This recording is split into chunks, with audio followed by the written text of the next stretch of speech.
everything here in just a little bit. So again, if you're just joining us, make sure you introduce yourself in the chat section, who you are and where you're from, so we can welcome you to the webinar.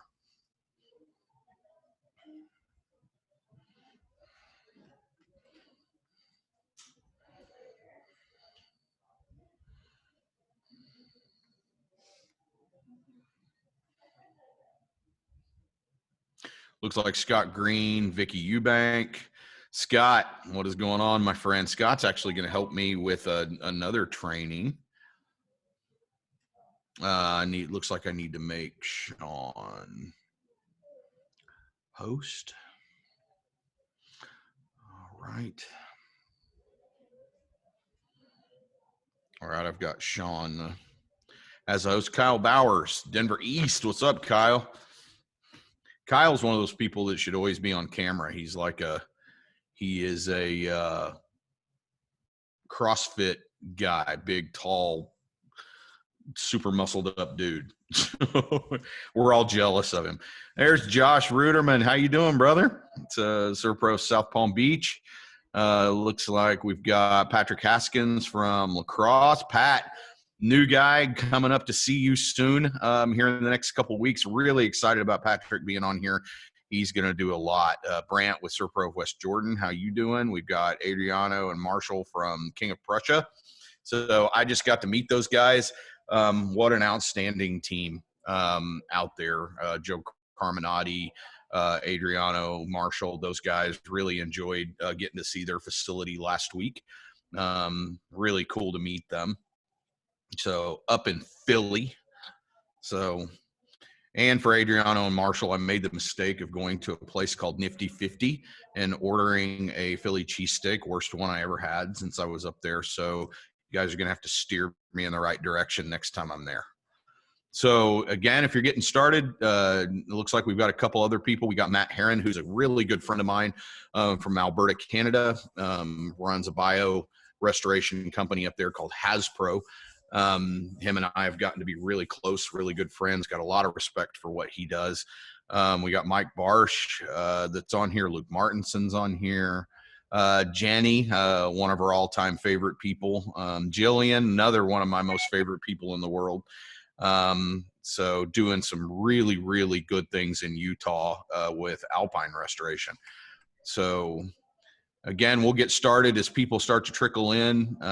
We'll get started here about 11:05.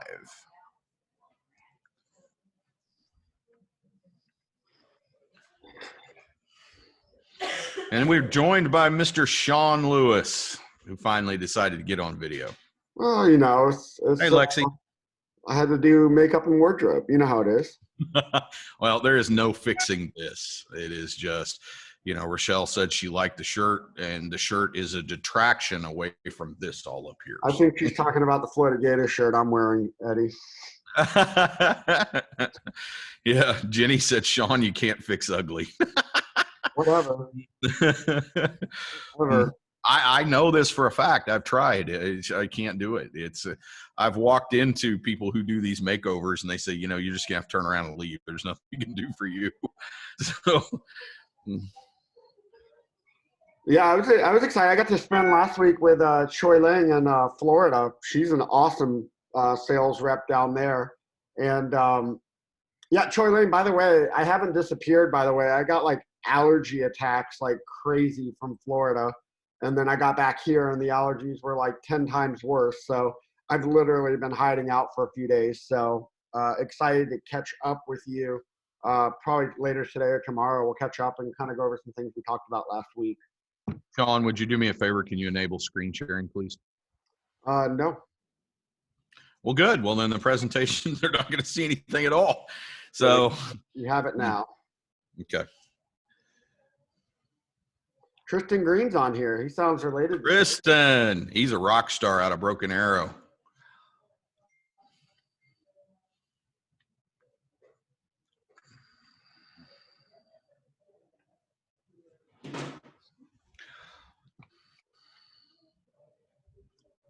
No, I think this is going to be a good topic, Eddie. We've talked about this behind the scenes a lot, and I think you know, especially for some of the big franchise brands, this is really going to hit hit hard because, you talk a lot about, brand recognition and why sales don't match up with some of that recognition. I think it's going to be a very interesting topic.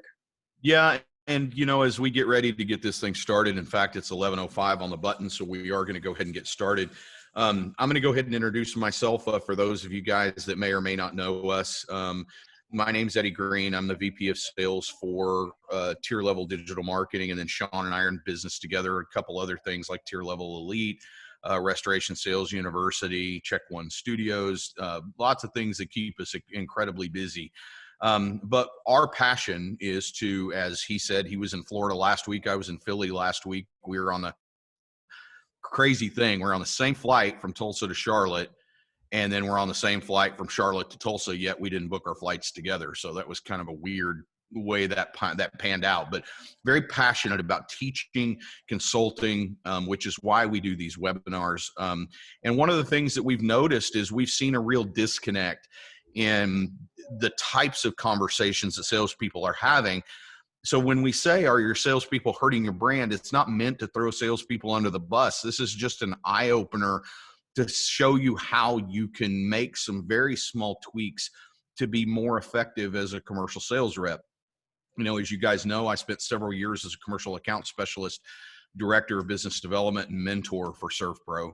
And now I've had the honor and the privilege and the blessing of being able to go out and consult with multiple restoration brands all across the United States and in Canada now. So that's kind of my background. Sean is the founder and owner of Tier Level. I'll kind of let him introduce himself, and then we'll jump into what we need to talk about. Yeah, so about 6 years ago, we started Tier Level Digital Marketing. We've quickly grown into a multi-segmented company that revolves around sales, training, podcasting, obviously digital marketing. We even got into screen printing, and apparel design, all separate businesses. But it's something. This topic, I think, from the days I worked at ServPro Corporate, just really never realized the impact that. You can have all this amazing branding, but one person in one market can turn all that off overnight.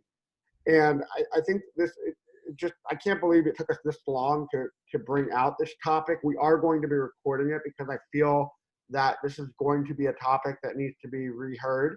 And it's going to make sense. But what I really want to encourage you is this is not your fault if this has happened to you. I mean, almost look at it like you've become victim to because you were never shown this. You were never taught this. You were never explained this. So the whole point of this is to kind of take you from where you are and elevate you to that 1-2% level that will be super successful, because I firmly believe that people on a webinar like this today only want to get better. And I mean, look at it. There's probably close to 50 people on this webinar today.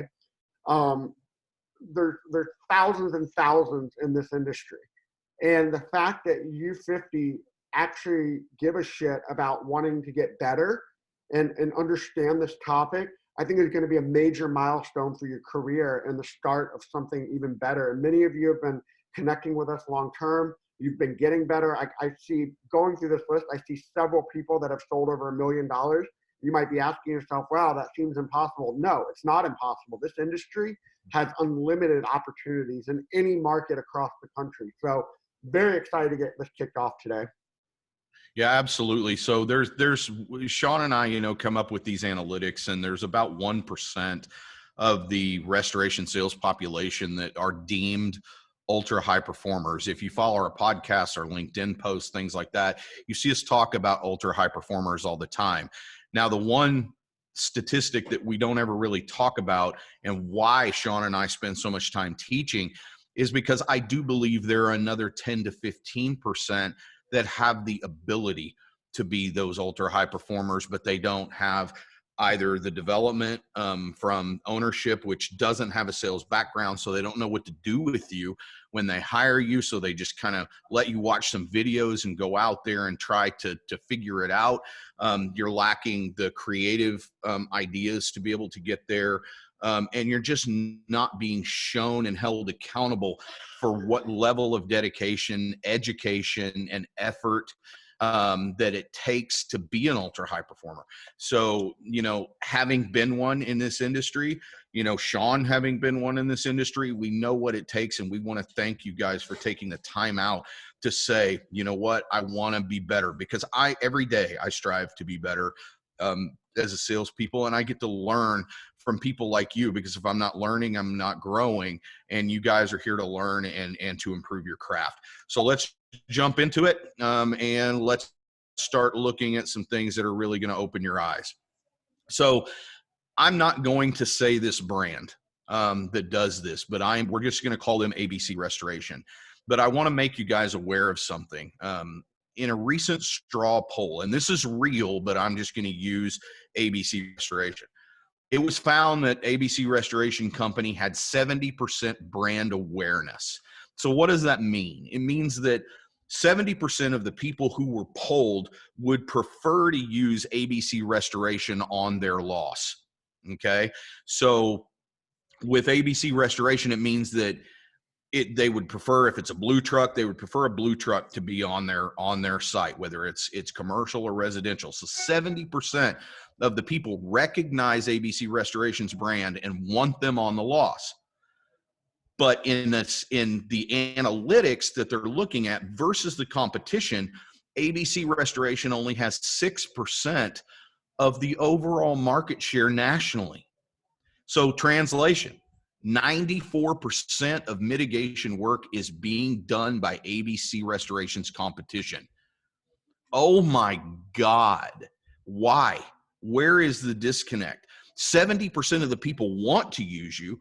Only 6% of the people are actually pulling the trigger to use you. Why is that?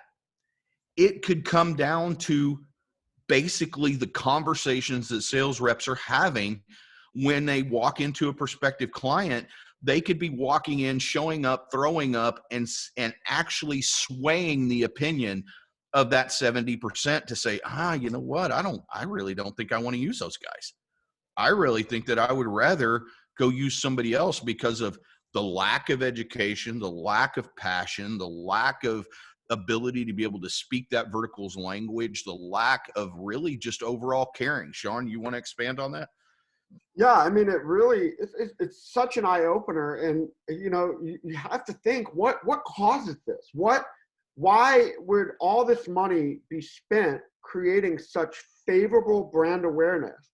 And this is not just restoration. Just think about all the big businesses, and then you go to a local branch, think about like tax services, pest control, any type of industry. And then you get somebody that just doesn't convey the true mission and the true vision, and they're not equipped the same way of the standards of that brand. It's quite frankly, I think it's something that's really, it's mind blowing, to be honest with you. And it doesn't make sense. If you can accomplish this level of brand awareness, why can't you convert that to closing more business and more revenue? I mean, you look at 70% brand awareness and only 6% of actual work being done in an industry. That it's just something to think about. It really is something, and what's causing that. And I think that's what we're going to get into today. Absolutely. So, and I can give example after example after example of being out in the field and riding with reps over the last, year to 2 years. And, seeing things like walking into an insurance office and taking the very first thing that the insurance agent says at face value. You walk in and they say, oh, we don't refer any work out to anybody. We send everything to claims, and not being adept enough to understand that objection is complete BS. Because it affects their loss ratio at the end of the day. It could potentially affect the retention, that they're doing their customers a disservice, because even if they call the claims line and they don't file the claim, they're still going to give them a quote unquote reference number, and that's a claim number. And that's a strike against their record, which A, affects the loss ratio, B, affects the client and their potential rates that could go up because they have a claim even though they didn't file it, and risk them getting dropped if they have to go back and refile the claim on the same issue. So by not understanding the language of that vertical, the restoration sales rep goes, oh, okay, turns around, hands them a business card that lands over on the table of shame. They don't educate the customer. They don't call them out on their BS because they're not adept in that type of language. And they turn around and walk out. And guess what? They're still going to refer work to the competitor. And I mean, A, that's lazy. B is there's no passion there to try to win that market share, because the situation is that this is the one industry that law of averages don't apply. 100% of everyone will need or know someone who needs your services somewhere in your career lifetime. And you can't take no for an answer. You just can't do it. It may take you 5 years to win the restoration, to win that relationship. But if you take no for an answer, you have just become a hypocrite. You have just lied to that prospective client that you do provide the best service that there is to offer, because when they told you no, you turned around and walked away. And, we're going to get into that. So here's the deal. You got to avoid saying the wrong things. What are your reps saying? If you're an owner on here, are they using push versus pull techniques? And Sean's going to get into this in depth on the next slide. Are they telling or selling? Are they gifters or are they educators? If you're just gifting, you're just marketing, and marketing is not selling. So are you really getting in and educating? Are you, you hear Sean and I talk about this all the time. We're very passionate about it. It is that what we live by is to out-care, out-educate equals outsell every time. Do your reps know the verbiage of the vertical that they're prospecting? If you're going out and you're prospecting the assisted living world, have you taken the time to understand the federal regs and all the requirements that it takes to operate those facilities? Why not? It's a great opportunity for you to be able to teach at the fall fairs. That's a 10-hour CE course that you could go in and go teach that gives you 10 hours of face time in front of these ownership groups. Do you walk in with your literature, your business card in hand? You look like this whenever you walk in. Hey, my name's Eddie. This right here, we'll get into this in another slide, is your white flag of surrender. And we'll talk about why that's the case. It basically is going to communicate the fact to the client that you don't feel like you can get past the gatekeeper, so you're already preloaded for failure. And then, are you consultative, solutions-based, servant's heart mentality? And we'll get into what that means too. These are all questions you have to ask yourself. Are these, what are you? Where do you fall in these metrics? So I'm going to turn this slide completely over to Sean. I love the way he defines this. It really was an eye-opener and a game changer for me when he hired me into the industry. And I've really kind of lived by this mentality. So Sean, if you could really get in depth and explain what push versus pull marketing is. So, when it comes to sales and marketing, we talk a lot, if you've been on these webinars before, the difference between sales and marketing. Marketing is obviously the branding, sales is the execution of generating revenue. So in general, a lot of people call their sales team marketing reps. And I was just down in Florida last week, and Choi Ling, who's on this site, every time she said, well, I'm going to go out and market people, I would always translate that word to sales, business development, sales. It's so important to get that terminology in your head. So everything you do in all essence is considered like marketing. So when you're out and about, you're driving a company vehicle, you're in a networking event, you're talking to people, you're always representing your brand that you work for. So when it comes to the topic of push versus pull, it's a very simple concept to think about. When you talk to somebody, are you pushing what you do on them, or are you bringing them in and pulling them in to want to have more of a conversation with you? Now, the way you get there, and that's why I put the question up earlier about, do you know the sales cycle? If you don't quite understand all 7 steps of the sales cycle, it can be 6 or 7 depending on how you break it down.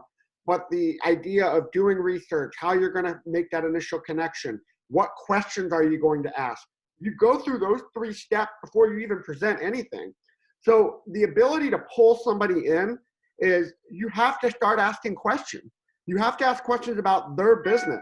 They don't give a damn about what you do from first meeting in most cases. I'm going to be very honest with you.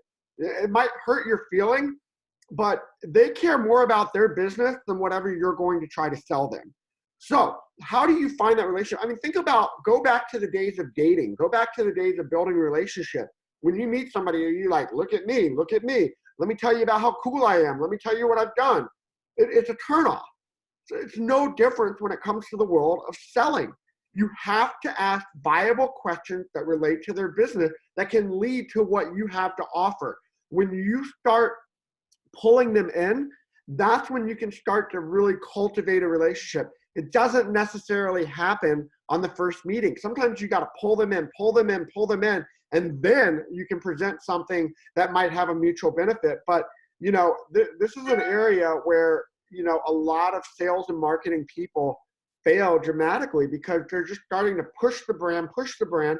Next thing you know, they don't want to deal with you because you're so pestering and you just push everything on them. They're automatically working with another company. And I think this is what we see when you look at brand ABC that has a huge market awareness, but very low execution. There's too much pushing going on and not enough pulling in to the relationship. Yeah, I have always loved this piece. I think it's absolutely brilliant because, so more often than not, if you sit and you watch corporate videos, they tell you, go in and emphasize the strengths of our organization to the prospective clients, which causes a show up and throw up mentality. You walk in and you say, look, we're brand ABC. We're the largest in the world. This is what we can do for you. We've got this, we've got that. Oh, we've got this really cool emergency preparedness plan. Oh, we've got all these things. And what if none of that means anything to the customer that you need? What if they need to know, like in the assisted living world, can you provide supplemental power if we have a grid failure? Well, if all you're doing is showing up and throwing up and talking about your primary scope of services, which is going to be fire, water, mold, you've completely missed the mark. So, and when you look at the sales process and the needs analysis, those are questions that you're asking about how you can be a solution to whatever potential or prospective problem they may have. So you uncover that to find out, well, what's the kind of things that keep you up at night? You've heard me tell this story over and over and over again, but it was such a big win in my career for this big grocery store chain because it completely 180'd my presentation. I walked in with one mindset of what I wanted them to understand about what I was bringing to the table. But by asking in discovery, what is it that keeps you up at night? And they said, spoilage in a grocery store chain. I immediately had to shift my presentation into something I had not even prepared for and say, okay, I need to come up with a solution for refrigerated trucks or supplemental power to be able to flip a switch for their coolers to avoid them having hundreds of thousands of dollars worth of inventory loss. And as restoration professionals, do we have those kinds of resources? Absolutely. You have Sunbelt, you have United Rental, you have Garrett McKenzie, you have Herc Rentals. You have all these different places that can provide you with supplemental power to be a solution for that very specific need. But what did it have to do with fire, water, mold? It had absolutely nothing to do with it. And so that's pull technique. What keeps you up at night? Where would our relationship benefit you? What would you need from me in having a relationship with ABC Restoration? And you may find out that more often than not, that the fire, water, mold is a secondary thought, and they really have something else that you could do. Maybe they have schools that they're shutting down over the summers with very little climate control to reduce their bills, and you need to go rent them dehumidifiers over the summer to control mold growth. Or maybe even your owner loans them dehumidifiers to control mold growth because they see the forest through the trees for bigger mitigation work by doing them a small favor. It's creativity. It's out of the box. It's pulling them in, saying, you know what? You give me a problem, I'll be the solution. That's really all you are. We're not really, when it boils down to it, we're really not selling anything.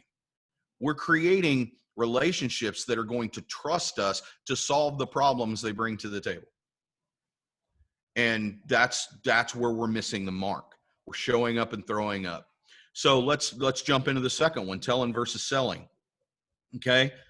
If you're selling, you're going to lose them. Nobody wants to be sold. Unless you're on a priority response, nobody wants to be sold. This is all about storytelling, apples to apples. And I just heard a win-win situation that they told the story. I think it was Lexi from Denver East that was saying, you know what, I went and told your story and it got me in the door. You don't have a story, surround yourself with people that are going to give you stories that you can use. But you want to paint very vivid pictures. And whenever we say apples to apples, if you're prospecting a hospital, you don't want to talk about what you did in a church. It's not applicable. It's not relevant to their situation. You want to make sure that you're asking open-ended dialogue questions about their experiences that they have had and tailor your presentation to be a solution to their pain points. This is going to be mentally exhausting. And I want Sean to expand a little bit more on this too, because Sean is a very vivid storyteller when it comes to restoration. And I think that is one of his strong suits, is his ability to be able to relate to the specific situation, not painting a broad brushstroke. Yeah, I mean, just think about when you're elaborating a story, it pulls people in. Again, we go back to that push versus pull section. I mean, it has to be relevant. It has to be, like Eddie said, you're not going to talk about a church restoration job on a hospital and vice versa. You have to align those apples to apples. And it's so important. And I mean, there are a lot of stories that you can pick up. I mean, most of our stories are stories we had internally when we worked in the field. And it was great. I mean, that's why it's so important. If you're on a team, you have multiple people that work on your sales team or in your organization, it's very important for you to stay elaborate on that, because most of our best stories that we were able to share came from the production managers, the crew chiefs, that would show us how things went through and how they saved thousands of dollars because they did something a certain way that might have been creative or out of the ordinary. Or, the stories of what happens when somebody didn't do something properly. How much did it end up costing that company? So I think, everyone loves a good story. There's a reason why Netflix, Amazon Prime, HBO Max, there's a reason why entertainment is so valuable. How do you make that in your day? And many of you are saying, well, we're just in restoration. No, something can shut down a business. It's a pretty good story because they don't ever want it to happen to them. In Oklahoma, we have tornadoes. In Florida, you have hurricanes. In the Northeast, you have severe winter storm. There's things that affect people differently, and you have to be relevant. And when you can find that common ground, and keep in mind, don't just tell a story because it's a good story. What's the value out of it? What's the reason you're telling it? What's the objective to share that information? And involve them. Like, say, have you ever been through something like that? Have you ever been through a hurricane? Have you ever experienced a tornado? Tell me about it. Get them excited. Get them talking back to you. And it makes all the difference in the world. Yeah, I actually have involved another gentleman that I consider to be one of the very best in this industry. His name's Joe Carminati. Him and I have been really good friends. I've given him the ability to speak. I know he was on a national accounts call. Hopefully he's free. If not, we'll circle back to him. But he is a master of being able to go out and win very, very big relationships. And a lot of it has to do with his experience and his ability to be able to tell stories that are relevant to their situation. Joe, can you take a minute or two and kind of explain how you've had success over a lot of other reps and why you've been involved heavily so much in mentorship due to your successes about being able to win these relationships? He was muted. Let me see. He may still be on the call, so we'll circle back with that question. The other things that we did is, restoration, you want to operate on a 30-70 rule as well.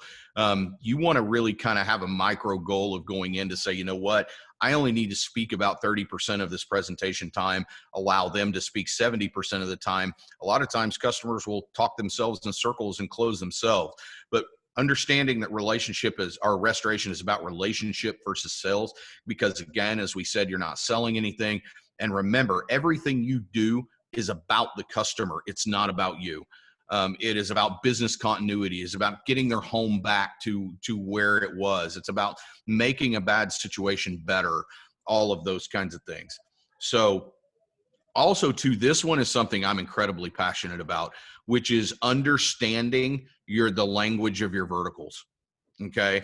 If you're going to go into talk to HOAs or community managers or property managers, do you know their speak? Do you understand their culture? Do you know their industry? Are you involved in the organizations that can get you in front of most of those people so that you can learn and immerse yourself more in those cultures? So I'm starting to see a lot more restoration companies that are operating their sales teams on verticals. Means that they're going to have very specific lanes that they're going to stay in. I think that's great, but for smaller organizations, you have to have very well-rounded salespeople that can operate in any vertical, which means their homework is going to be a lot more extensive because they're going to have to know agents, they're going to have to know hospitals, they're going to have to know schools, they're going to have to know property managers, they're going to have to know ownership groups, they're going to have to know hotels, they're going to have to know, I mean, you name it, they're going to have to be able to go out there and be able to think very quickly on their feet. Again, you hear us coming back to this. How can you be a solution to the problems that are going to arise? Which means you need to be great at resource management, which is the next bullet point. You know, what resources do you have beyond your primary scope of services? If a school was to be involved in a straight line wind event that took an entire wing out, do you have a resource in your hip pocket for portable classrooms that have HVAC, climate control, and plumbing? Well, I do. So if you don't know what those are, I have that relationship nationally. I can give that to you so that you can say, you know what, I can bring a building out here to put right here in this empty spot on your lot so that your kids don't miss a single day of class, which is really their biggest concern. They know you do fire, water, mold. They know that you're good at that. But now they're wondering, how long are you going to keep me shut down? How long are these kids not going to be able to go to school? Well, I have a solution for that. Okay. Are you involved currently in their organizations? If you're just involved in the chamber and BNI, you are so missing the boat. Like if you're trying to go after assisted living, you need to be involved in the ALA. You need to be involved, if it's Pennsylvania, the Pennsylvania Assisted Living Association. You need to be involved in CARE, which is another facet nationally of the assisted living groups. You need to be involved in all of those, reaching out. How can you be 100% ingrained? And don't overextend yourself. You need to pick strategically about 5 organizations that you know you can go all in. And how do you differentiate? What's your differentiation strategy? How do you out-care and out-educate your competition? How do you distance yourself from them? What is your differentiation strategy? What is your value proposition that shows that you are substantially different from your competition? Because that's important. Sean, do we have any questions? I saw things that were chiming in down there in the more. I don't know if people were introducing themselves. Scott Green said, I like what Scott Green said. He said, tailor your story to the circumstances you are presented with. I think that really hits the nail on the head, Scott. Thanks for sharing that, because you're absolutely 100% right. You really have to tailor those specifics, because it is reading the room, adapting in the situation. You know, it's not going to happen overnight. If you're new in this industry, we talk to a lot of new sales reps, and sometimes they get a little overwhelmed, they get nervous, but, keep in mind, you're at a learning curve right now. One of the best examples is in Denver, we got Jenny, Kyle, and Lexi. They're a very diverse team. Jenny has grown up in the business. She went away for school. She came back. She's very well versed in multiple areas of the business because it's a family business. Lexi actually came up in the production side. Kyle's newer to the business. They all have 3 different areas of experience, but what I like about their team is they're really pulling together to learn from each other. And, they're getting into different verticals like podcasting and creative ways. So, I really feel that, you utilize your team around you, utilize the advice that you can gain and expand that knowledge, because you're not going to go from 0 to hero overnight. It does take time, but the more willing you are to learn and expand and get your feet wet with everyone around you, the faster you're going to get there. Absolutely. Which brings us to our next point. And this is something that that Sean and I talk about all the time. You know, are you selling or are you marketing? You know, because they are very distinctly different, but they can work cohesively. So if you get somebody whose strength is in marketing and they're really not a great salesperson, set them up as an MSC to where they can go in and warm things up for salespeople to go in and knock them down, you know, and it's, you know, you can work them cohesively. Don't try to turn somebody who is really a tried and true marketer into a salesperson, because you're probably going to scare them to death, or they're going to be very uncomfortable trying to go out there and ask for the business. Sales is aggressive. Sales are thick-skinned, not taking no for an answer, driving revenue, making sure that we're closing business. Marketing is branding. Marketing is a lot of, you know, just going out and going to after hours events and just schmoozing.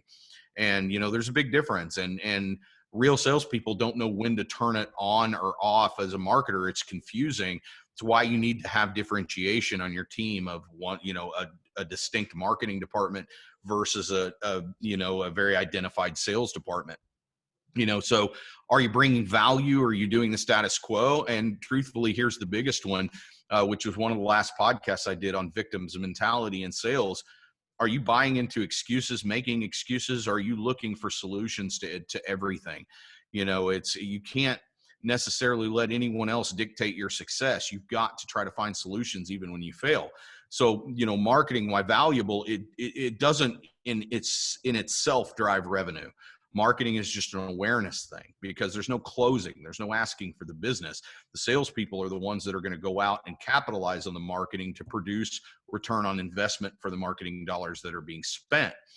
Are you buying their affections? I see this all the time. People want a gift. There's nothing wrong with gifting. There's nothing wrong with dropping things by that are branded, that are going to remind people of what you do, but there has to be something behind it.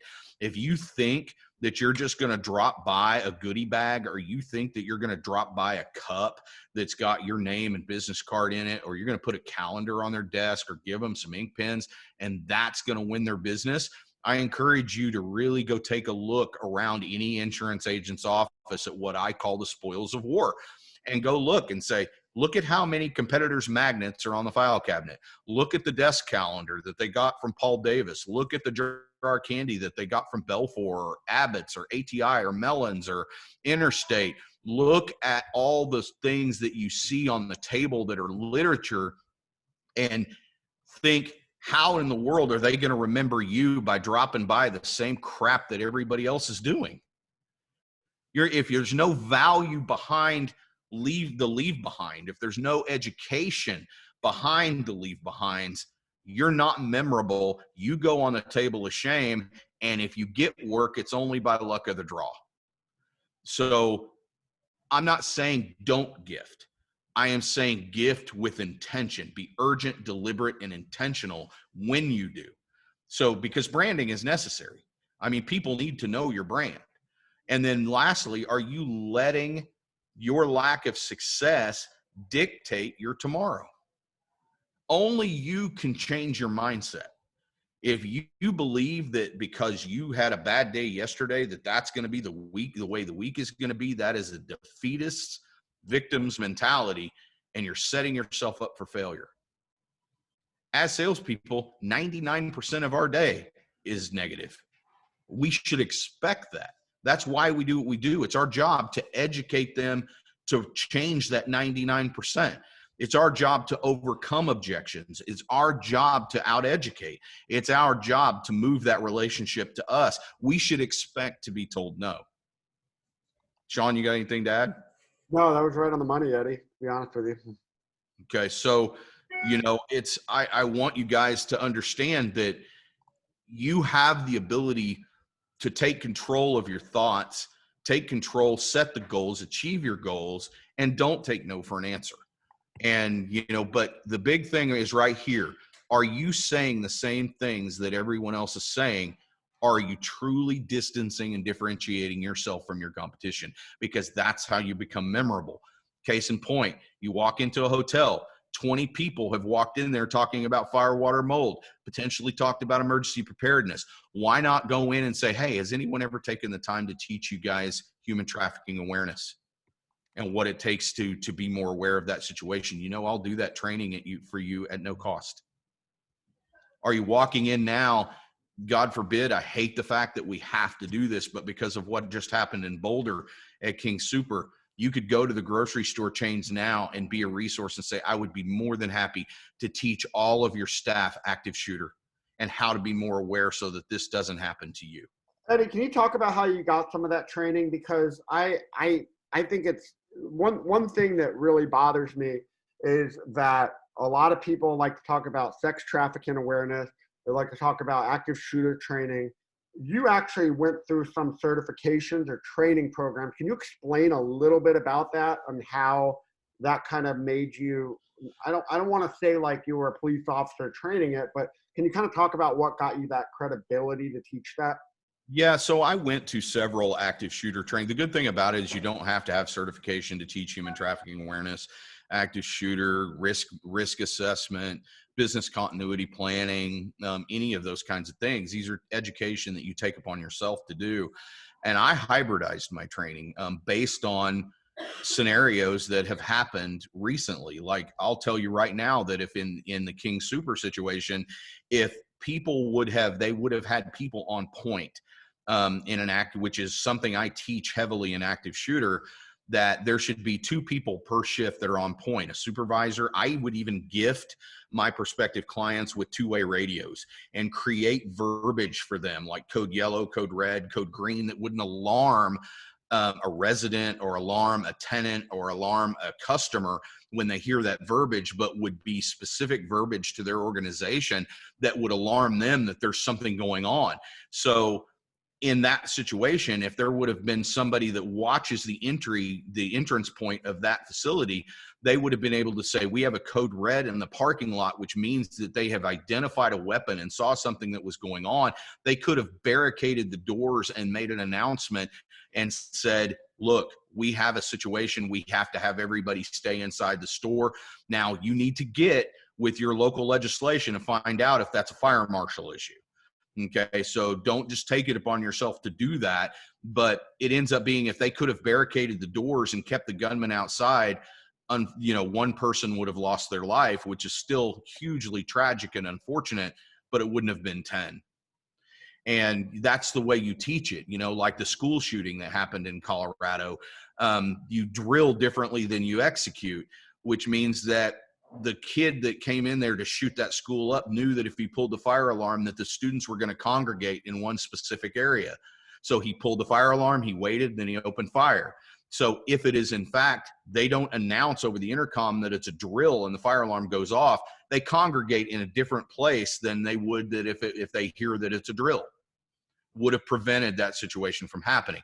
So I attended multiple active shooter situations, sat down with my municipalities, learned the way that they taught it, added some hybridized stuff from Homeland Security, run, hide, fight from the Houston Police Department, and taught a very relevant scenario-based active shooter training that is highly coveted this day. I still do them, even though I'm not in the restoration industry. I'm still asked to come do active shooter trainings.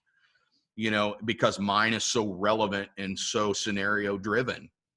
So utilize people around you, like your municipalities, to say, hey, I would love to be an extension of you guys, but it's that outside the box thinking, going in and doing risk assessments on people. They're just high level, but it's the unforeseen circumstances. Like they'll plan for fire, water, storm, and power grid failure, but they don't plan for a car running through the front of their building. They don't plan for, like if they're on the tarmac of an airport, they don't plan for jet fuel spill or plane crash or loss of a key employee, or what happens in a hotel if they find a meth lab or they find drugs on site. There's no contingency plans for that. So you can be a solution for all of this. And you're not talking about fire, water, mold, but you're getting valuable face time. And there's the out educate portion of what you do. That is where you distance yourself from everyone else. You are providing solutions far beyond your primary scope of services. So a lot of it I learned just by watching videos online and then creating my own curriculum around it. So hopefully that helps stimulate that creative process of how you can walk in and stop having to say the same things over and over and over, expecting a different result. Go in offering value proposition from multiple different sources. So let's talk about the white flag of surrender. So you walk in, go up to the gatekeeper, big business. You've already got your business card in hand. Gatekeeper sees it, sees that you're branded, knows you're trying to sell something. They immediately shut you down. And what do? You say, well, here's my business card. Have them call me if they should need anything at all. That business card alerted the gatekeeper that you had no confidence that you were going to get any farther than that. It should be the last thing you reach for. Oh, yeah, you're even turning around to walk out the door. Oh, yeah, let me leave you some information. Your pre-call planning will get you past the gatekeeper. Being able to go in, you hear me say this all the time about being urgent, deliberate, and intentional. If I wanted, I'm going to tell you right now, we're in business together. Sean fields the majority of these because he's the head. But people walk in here and say, hey, I was wondering if I could talk to your CEO about something. Sean will be sitting at the desk, and we are all instructed that that person is to get no farther because they didn't do their homework. They don't even know who to ask for. They know nothing about our business. But if that person walks in and be like, hey, I need to see Sean Lewis real quick, a lot of times we just assume he's got a scheduled meeting with that person because now they've walked in, they've asked for the person, but they didn't just ask for him. It was urgent in the way that they asked for them.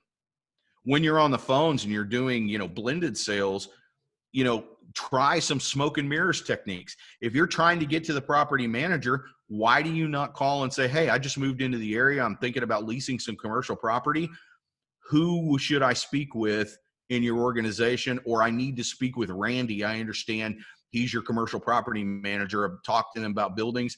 Tell you what, he's probably busy right now. So if you could give me his cell phone and his email address, I'll follow up with him after I get out of this business meeting, talk to him about leasing some property.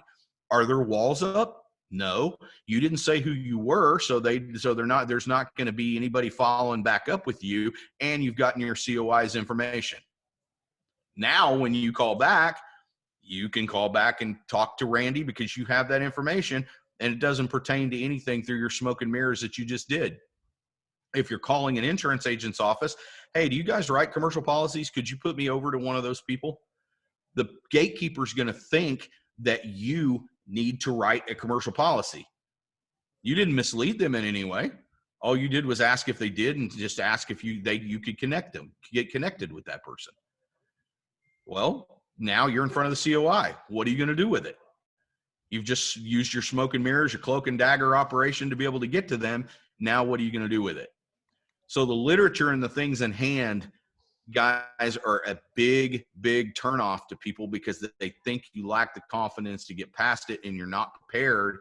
If you walk up and go, hey, can I talk to whoever takes care of your facilities? It's a huge red flag to those people saying, this person didn't do the research. They don't know who they need to talk to. All they're trying to do is sell something, so I'm going to shut them down. So pre-call planning, in my opinion, is one of the most important parts of the 7 steps in the sales process. Sean, what do you think? No, absolutely. I mean, I think this keeps coming back to the concept of how do you have so much brand awareness and such little result to show for it? And even when you walk in, I mean, we're not really talking about this yet, but what is the sales force doing for multiple companies that's turning people off? And you have to put yourself in the perspective. If you worked in an office, if you were in their shoes, how would you tolerate your behavior when they come crashing through the door with no research, no information, no data, or any articulation of what you do, or any interest in your business? I mean, the thing is, when you walk in and you start asking questions, they don't know you're there to sell them necessarily. They think you might be there to be a customer. You might eventually be a customer, whatever they have to offer, but you just have to get into that mindset. What would I like? How would I respond to this behavior? Look at yourself in the mirror and say, am I doing something that I would even approve of? Because if you're not, then that's a problem. And you've got to start changing that activity. Be who you would want to be selling yourself. Like, don't fake it. Don't be anything else. And it's really that simple. Like, just, don't be an annoying asshole that people don't want to associate with. It doesn't work. It doesn't work. Yeah, I think the big thing is the amount of planning, lack of planning that people do before they approach a prospective client. How little they actually know. Like I see it all the time. People walk into hotels and they're so funnel visioned walking up and trying to get to the GM and had no idea that this was a regionally or nationally owned property and the center of influence is not even on site. And because of that lack of research, all you're going to do is spend your time pitching to somebody who can't make the decision. And it even frustrates the general manager in that situation, because they may like you and they may want to. Now, I'm not saying that it's not valuable to talk to them, because they may be a warm handoff for you to move you up the chain, but you waste so much time, so much efficiency presenting to the wrong people. And it frustrates that person too, because they may want to do business with you, but they can't, and so just that lack of planning, lack of intelligent questions to be able to ask them things that are going to engage them in meaningful conversation. It just that lack of planning frustrates me to no end. I mean, you should literally set your day up the night before, and you should have 8 to 10 loaded questions that if you get in front of the center of influence, that are going to incite meaningful dialogue, that are going to get them talking about what they're passionate about, which is their business. What types, have they ever been through a loss or needed services like yours? If they have, what can you tell me in detail what you liked about the company you used and what you would have changed about the company that you used, and so that you can gather ammunition so that when you actually do get into the presentation, it may be a humble approach and saying, I respect the power of relationship and that this company has never dropped the ball for you. But in the instance that they do, I don't mind being your number two. Give me a call, because I won't drop the ball. But you can find chinks in the armor. You have to respect the power of relationship, because when you cultivate a relationship with someone, you don't want some slick talking sales guy from Belfour or from Service Master to come in there and take it away from you just because they had a great presentation when you've never done anything wrong. So respect the power of relationship. Take that humble approach of, I'll be your backup, or how long does it take them to get to you? I'll be happy to come in and do the initial extraction until they get to you. How many times do you think you're going to beat them to the punch that they're going to negate that contract and move the business to you? Always remember, some is better than none. So let's move on to the next thing. This will be the last thing that we do. And this really goes out to the managers and the people that are developing their sales teams. Ride withs, role play, accountability. Okay. In order for anybody to be successful in this industry, they cannot be thrown to the wolves or left alone to figure it out. They can't be. They have to be developed. They have to be coached. They have to be mentored. They have to be motivated, and they have to be held accountable. But you know what? I have no problems with accountability. The only times that any people have problems with accountability is when they're doing something wrong and they want to hide it. Accountability makes us better. It holds our feet to the fire for results. I'm accountable to Sean on the tier level side. We're accountable to each other in the businesses that we do together. We're accountable for results, and I don't ever mind him asking me questions about where things are in the sales process. Where is this? We thought this was going to close. It makes me better. Iron sharpens iron. There's things about marketing, digital marketing, that I don't know, that I go to our coaches, Renata, Corinne, Tyler, Ashley, Whitney, that I'm constantly asking for more information, because it's going to make me better at what I do.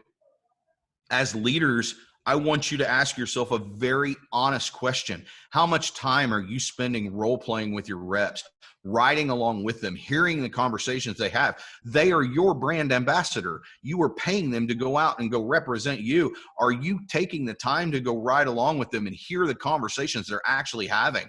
Are they setting up closing meetings for you to attend? Do you have development pods? Are you doing coaching and motivation? What are we doing with them? How much time are we investing in them to make them better at what they do? Or are we just throwing them out there and letting them sink or swim? Do we have daily, weekly, monthly, quarterly meetings? Or are we not doing it at all?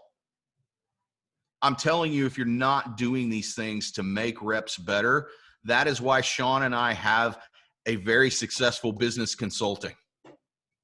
Because if you're not developing them, and people who want to get better are going to look for that education elsewhere because they need it to be better. And what accountability factors do you have in place? Do you have GPSs on their vehicles so that you can just check in from time to time and say, I need to know why you spent 3 hours in this parking lot? Do you have sales reports? Do they know their numbers? Are they being efficient with their time? Are they spending their days driving to unscheduled meetings that are 45 minutes to an hour apart, so they get like 4 or 5 meetings in a day that were unscheduled, and all that windshield time was just wasted time? Are we holding their feet to the fire for work efficiency? Are they applying the coaching? Because here's the biggest problem that Sean and I see as consultants, mentors, and coaches is lack of execution, failure to implement. If I teach you something to be better and you choose not to use it and continue down the same path, I only have one deduction to come up with, and that's that you don't give a shit. You don't want to be better. And if that's the case, I don't need you on my team. I don't need you in my organization. If you don't want to stretch yourself, be better, and apply the coaching and development that we're teaching you, and keep doing the same things that are netting you 0 results and that failure to implement, you don't need to work here anymore, because you probably feel like you've arrived. And if you feel like you've arrived, go someplace else. Get out. Because that same old mentality that you were doing is not working. And if you're not willing to change, then I question your commitment and your passion.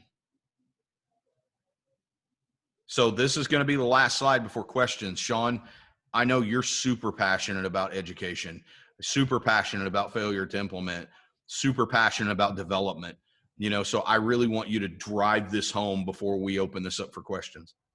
Yeah, I mean, if you're not learning, you're not getting better. I mean, that's the bottom line. I mean, I spend a lot of my off time reading books. I just got a new book called Deep Work, where it's talking about time management and how to stop using wasteful hours. And, it's a constant evolution of just continuing to learn.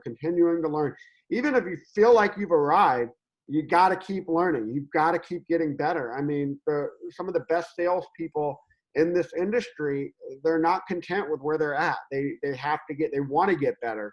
And I think that's just something you always have to kind of have in the back of your mind, is like, what am I doing to get better this week, today?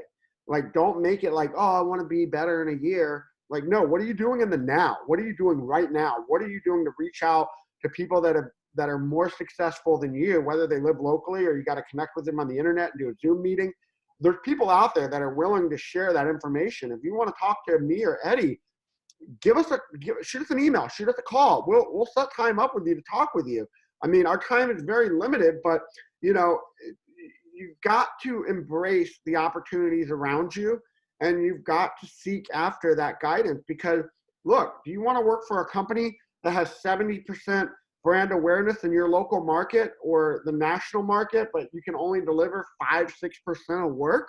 No, like, find the ways to change that behavior so you can take advantage of that branding opportunity. Even if you're a company XYZ and you're doing marketing on digital marketing, local billboard, radio, television, whatever you're still doing, capitalize on that by not being like everyone else. Find ways to pull people into you, find ways to out-care, out-educate, and don't just be a marketing person. Be a true business development relationship builder, and you will change the game in your local market and your pocket, because you're going to long-term make more money because you're effectively doing your job the right way and not turning people off and just chasing opportunities that are never going to happen because you haven't changed your behavior. Well, I don't think it can end on any stronger note than that. You want to be better, you've got to be willing to do things you've never done. And, and there are resources that are out there, the Joe Carminati's of the world.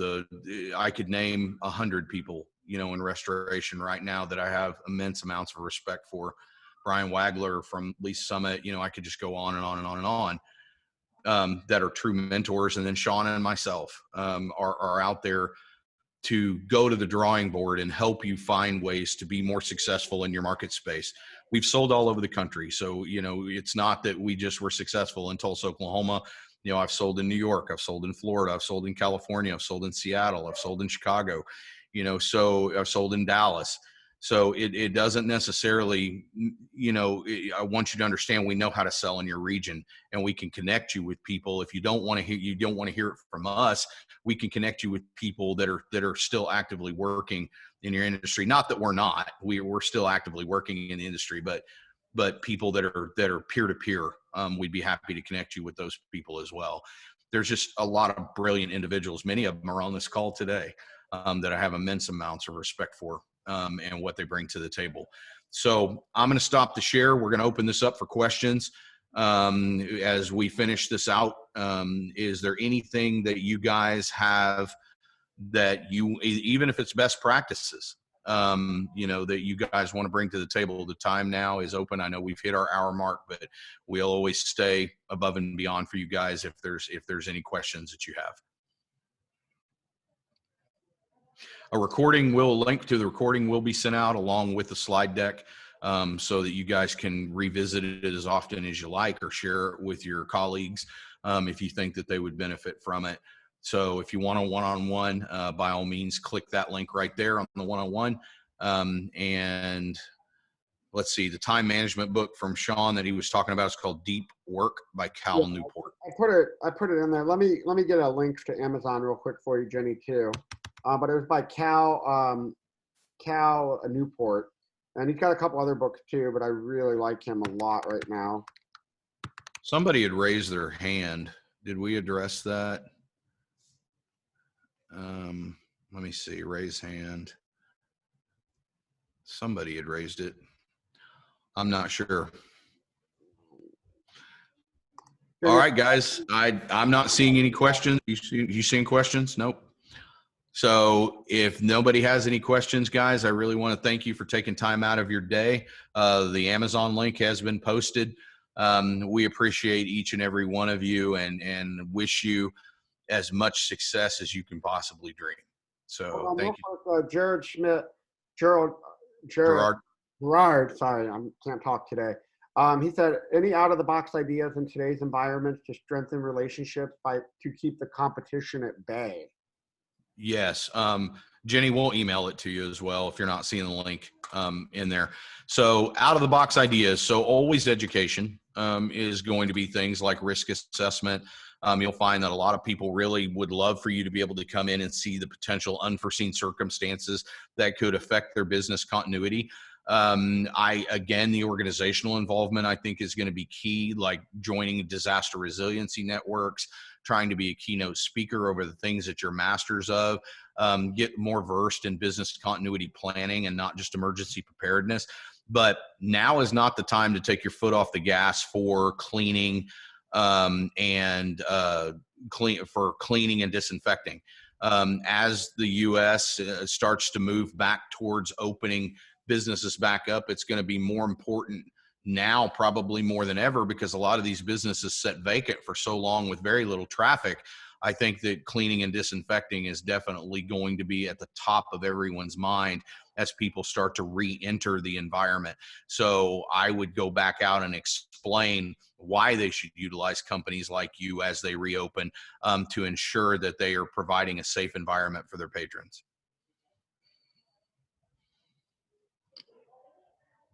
Any other questions?